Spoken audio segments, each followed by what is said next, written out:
우리의 삶은 하나님 앞에서 어떤 삶으로 하나님 앞에 응답하고 있는가? 아마존에서 사역하는 선교사님에게 의문이 하나 생겼대요. 사람들인지 짐승인지 구분이 안 가는 거예요, 원주민들이. 그래서 영국 선교본부에다가 편지를 썼어요. 사람들인지 짐승인지 알 수가 없는데 어떻게 구분해야 됩니까? 그냥 질문에 답을 요구하는 게 아니라 그만큼 미개하다는 것을 보고를 했겠죠.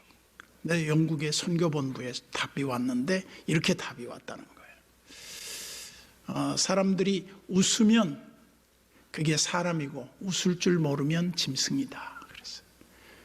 그 말을 가만히 듣고 보니까 머릿속에 딱 생각나는 게 있어요. 우리 인간이 이 피곤하고 힘든 세상에서 줄 수 있는 참 좋은 선물이 뭘까? 그게 미소 같아요, 미소. 웃음을 선물한다. 참 의미 있는 것 같아요. 우리 예수인 공동체는 웃음의 공동체여야 한다는 겁니다. 성난 사람처럼, 심각한 사람들처럼 그렇게 살지 않아야 된다는 거예요. 성경을 통해서 우리를 부르신 하나님의 거룩한 목적이 있어요. 그 하나님의 부르심의 목적이 뭐냐면 우리를 하나님의 자녀로 부르셨을 뿐 아니라 우리를 이 땅에 그리스도의 편지로 우리를 남겨두셨다는 거예요. 옛날 글을 모르던 할머니, 할아버지들이 이렇게 할머니가 딸네 집에 가서 하도 안 오니까 할아버지가 편지를 썼어요. 말 2마리하고 소 5마리를 그렸어요. 자녀들이 뭔 말인지를 몰라. 근데 할머니한테 딱 주니까 할머니가 보고 이거 2말 말고 오소. 할머니가 또 간다는 말을 감 하나 그리고 새 1마리를 그렸어. 감새. 하나님이 우리를 이 땅에 그리스도의 편지로 두셨다. 그러면 우리를 통해서 하나님이 말씀하시고자 하시는 그 숨은 의도가 무엇이었을까? 그것은 하나님의 기쁘신 뜻을 우리를 통해서 알려주기를 원하시는데 우리 예수인 교회 공동체는 제일 중요하게 여겨야 할 게 뭘까? 그것은 상대방을 서로 보면서 웃을 수 있으면 좋겠다. 웃으면 사람이고 웃지 않으면 짐승이다. 웃지 않는 공동체는 발전할 수 없다. 웃지 않는 공동체는 성공할 수 없다. 한 개인도 성공할 수 없다. 근데 오늘 성경 본문에 보면 우리 주님께서 우리의 그 정체성을 무엇이라고 말하고 있는가? 사도 바울을 통해서 우리에게 전해준 이 편지에서 이렇게 말해요. 너희는 우리로 말미암아 나타난 그리스도의 편지니 이는 먹으로 쓴 것이 아니요 오직 살아계신 하나님의 영으로 쓴 것이며 또 돌판에 쓴 것이 아니요 오직 육의 마음판에 쓴 것이라. 본문을 묵상하면서 생각을 해보니까 우리 인간은 다 누군가에게 한 장의 편지라는 생각을 하게 됐어요. 그래서 우리 전에 유행가 가사도 보면 인생은 미완성 쓰다가 많은 편지 그런 노래도 있었는데 우리는 다 쓰는 편지예요. 쓰다가 많은 편지가 아니라 우리 일생을 통해서 한 통의 편지를 남기고 호조 참판을 지냈던 고유 정부인 박 씨와의 그 아름다운 실화예요. 조선 숙종 때 아직 나이가 20이 덜 된 젊은 한 청년이 떠돌이로 살아가다가 경남 밀양에 정착을 해요. 그 사람의 이름은 고유인데 그 고재봉의 손자예요. 도끼 만행 사태에 일어난 그 고재봉이 아니고 숙종 때의 고재봉의 현손인데 이 사람이 임진왜란 때 부모를 일찍이 여의고 떠돌이가 돼서 갈 곳이 없었지만 그 집안에 뼈대와 가문은 있었단 말이죠. 그래서 이 사람이 떠돌이 하다가 밀양에 정착을 해서 한 집에 머슴살이를 하는데 그 동네에 좌수댁 어른이 계시는데 이분이 혼자 되시고 그 부인의 빈자리를 그 딸이 하나 있었는데 그 딸이 아버지를 정성스럽게 모셨어요. 그런 그 사연이 동네에 전해지면서 이 고유라는 청년에게도 이 사실을 알게 돼요. 근데 그 자매가 아주 참한 자매인데 이 고유가 그 자매를 한번 좀 만나보고 싶은 거예요. 그래서 이 박좌수 어른이 장기를 참 잘 둔다는 소문을 들었어요. 그래서 이 청년이 그 좌수를 찾아갑니다. 찾아가서 내기 장규를 한번 들어왔다고 그래요. 그러니까 이 사람이 깜짝 놀라가지고 무슨 내기를 하려고 하나. 그러니까 제가 이기면 당신의 딸을 저에게 주시고 제가 지면 당신의 집에 3년 동안 머슴을 살겠습니다. 그러니까 이런 괘씸한 놈이 있나. 당장 물러가거라. 어딜 감히 우리 귀한 여식을 탐낸단 말이냐. 그리고 쫓아냈는데 그걸 방에서 엿듣던 딸이 이제 그 쓸쓸하게 물러간 청년을 안타까워하면서 아버지에게 이렇게 말해요. 너무 아버지가 심하게 대하지 않았느냐. 그래서 그 청년이 생김새와 말솜씨가 그렇게 무식한 사람이 아닌 것처럼 보였다. 그래서 이제 결국은 수소문을 해서 이 여자가 그 고도령을, 이 고유를 자기의 남편으로 맞을 준비를 해요. 너무 가난하고 아무것도 없으니까 그냥 동네 사람들이 물 한 그릇 떠놓고 둘이 혼인 예식을 올렸어요. 그런데 이제 첫날 밤을 맞으면서 그 남편에게 물어요. 당신 글을 압니까? 글을 모른다. 난 배운 적이 없다.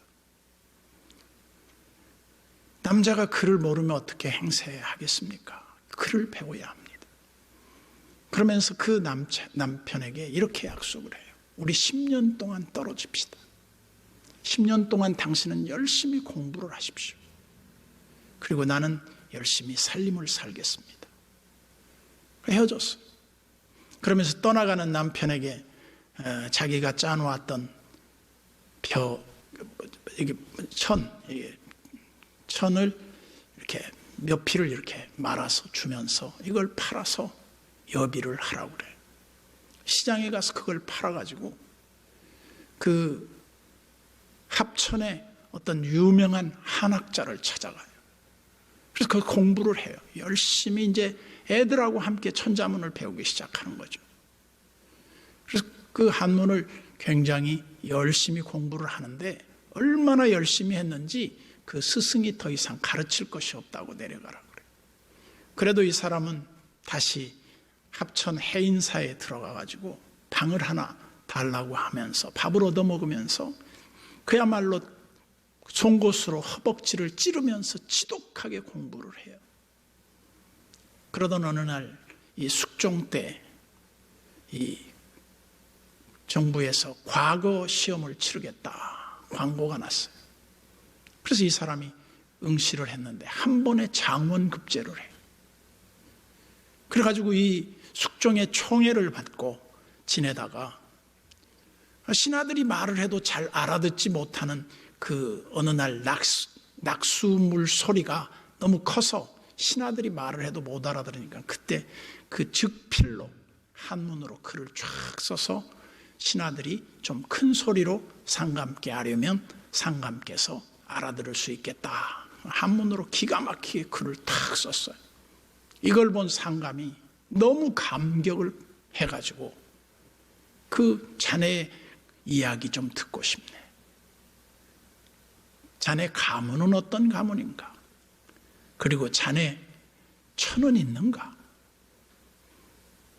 쭉 이 얘기를 들려줬어요.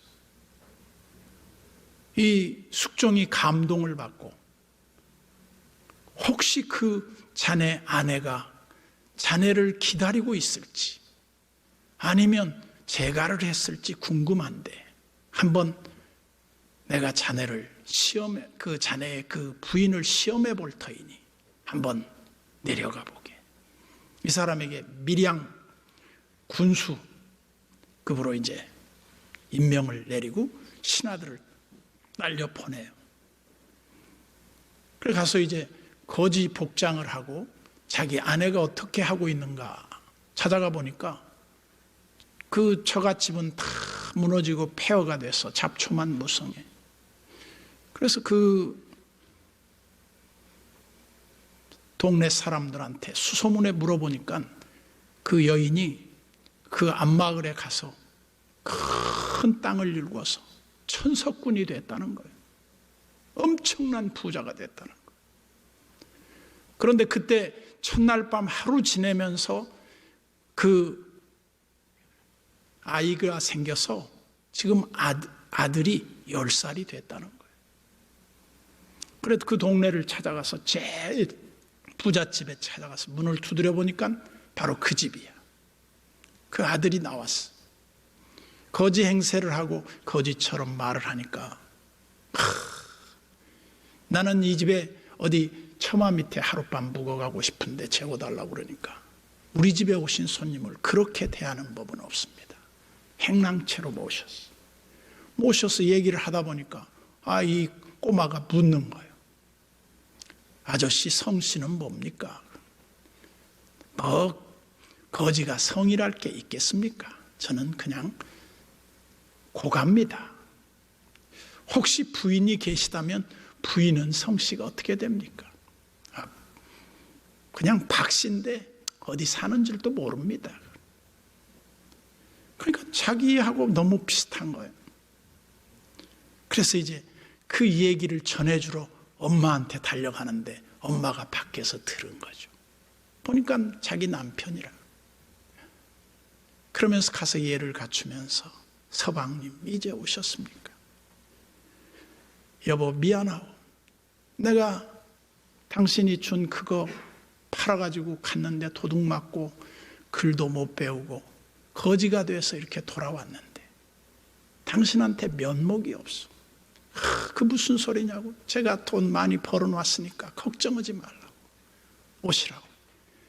그래가지고 이분이 그야말로 이제 옷을 갈아입는데 보니까 막 여기 호패가 있는 거죠. 옷이 겉옷과 속옷이 다른 거예요. 그래서 성공의 한 드라마를 썼다가 그러는데 저는 그 성공한 얘기를 들으면서 그 사람의 하나의 편지예요. 그 사람이 남기고 간 인생의 편지를 우리가 보고 있는 거예요. 그러면서 감동을 줘요. 그 남자도 감동을 주지만 그 여인의 헌신도 참 감동을 줘요. 우리 인생은 한 장의 편지로 남는 것이구나 하는 생각을 하게 됐어요. 그러면서 무슨 생각이 들었느냐 하면 우리가 쓰고 있는 편지는 어떤 편지냐. 너희는 그리스도의 편지라는 거예요. 강원도 어디 저 산골에 사는 아이인데 엄마하고 두 아이가 살았는데 동생 5살짜리가 너무 아파.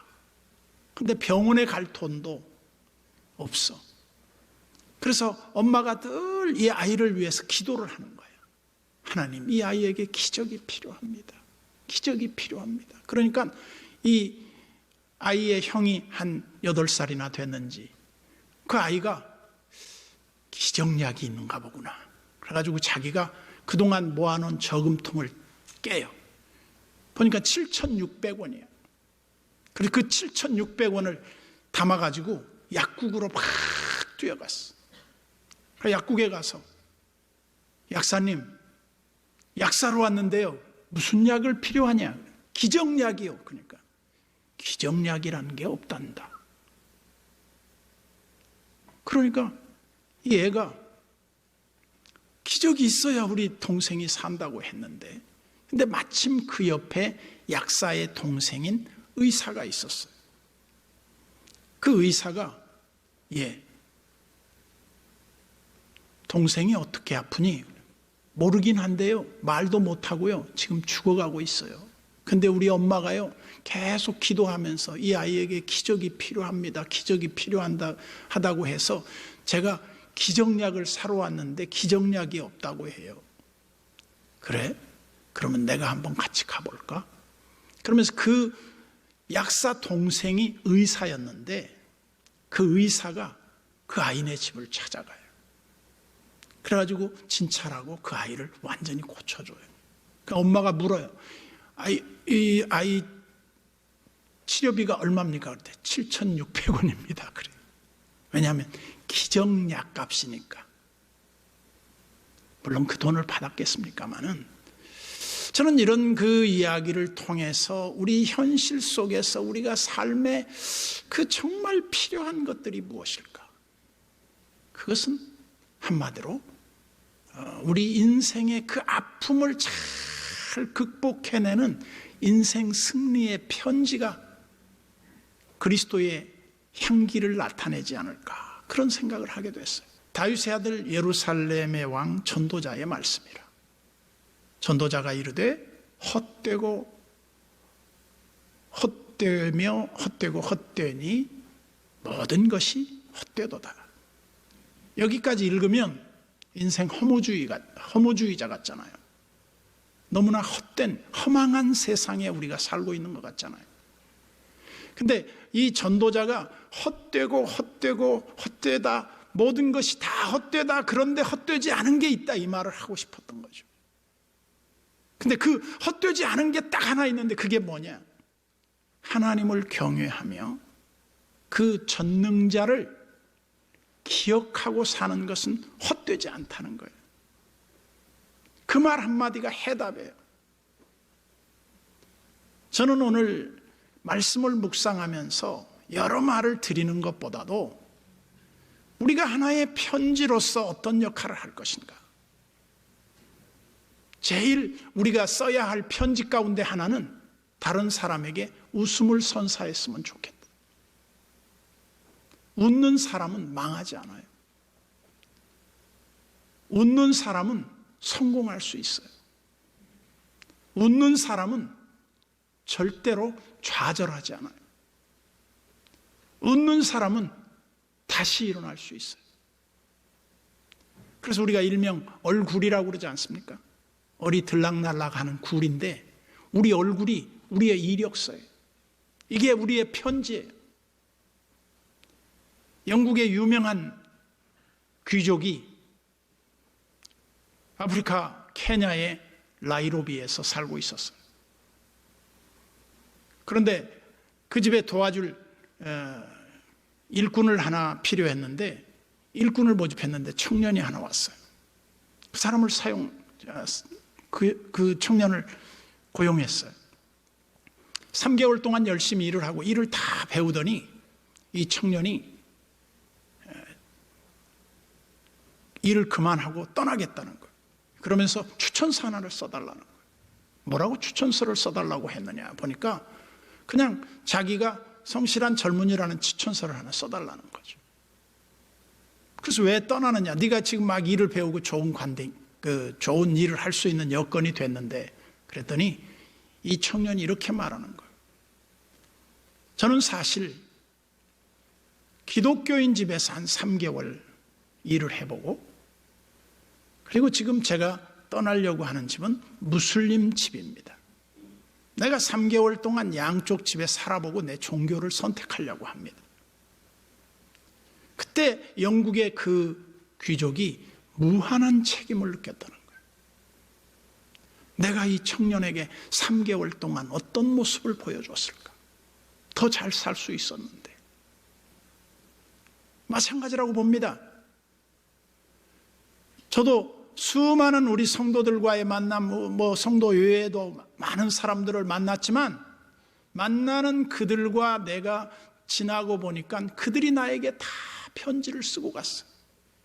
난 이런 사람입니다. 나도 그들에게 편지를 쓰고 있어요.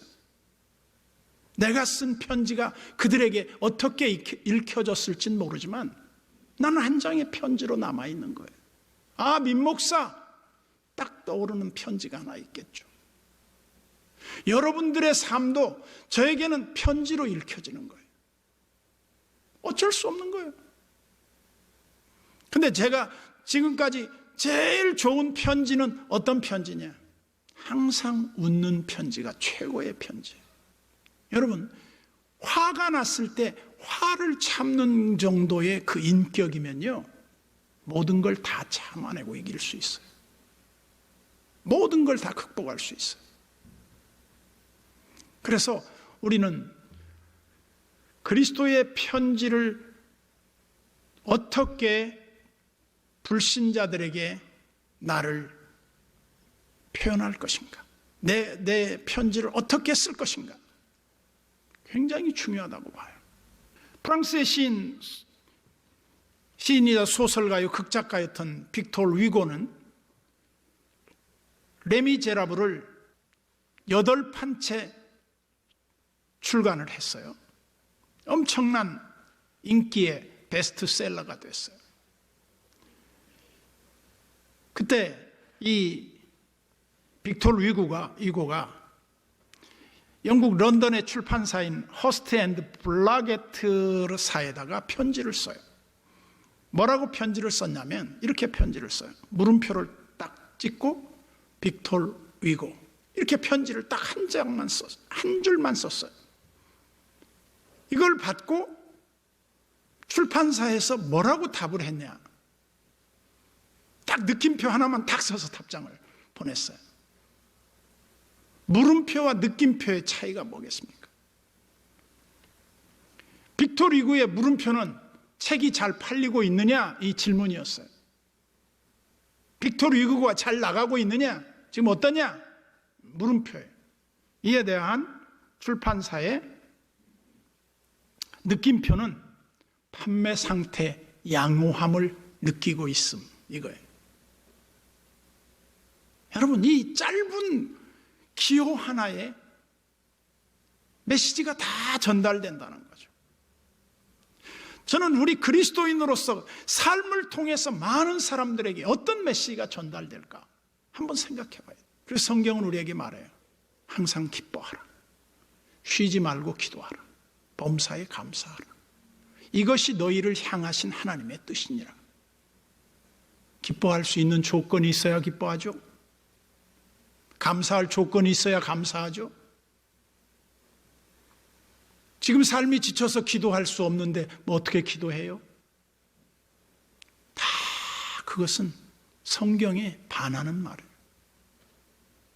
우리는 어떠한 환경에서도 항상 기뻐해야 되고 기도해야 되고 또 감사할 수 있어야 한다. 왜? 이것이 하나님의 뜻이니까. 그것이 바로 그리스도의 충실한 편지를 쓰는 하나의 방법이니까. 오늘을 살아가는 우리 그리스도인들은 오늘 이 시대에 기쁨의 편지가 되어주시면 주님이 얼마나 기뻐하시겠는가.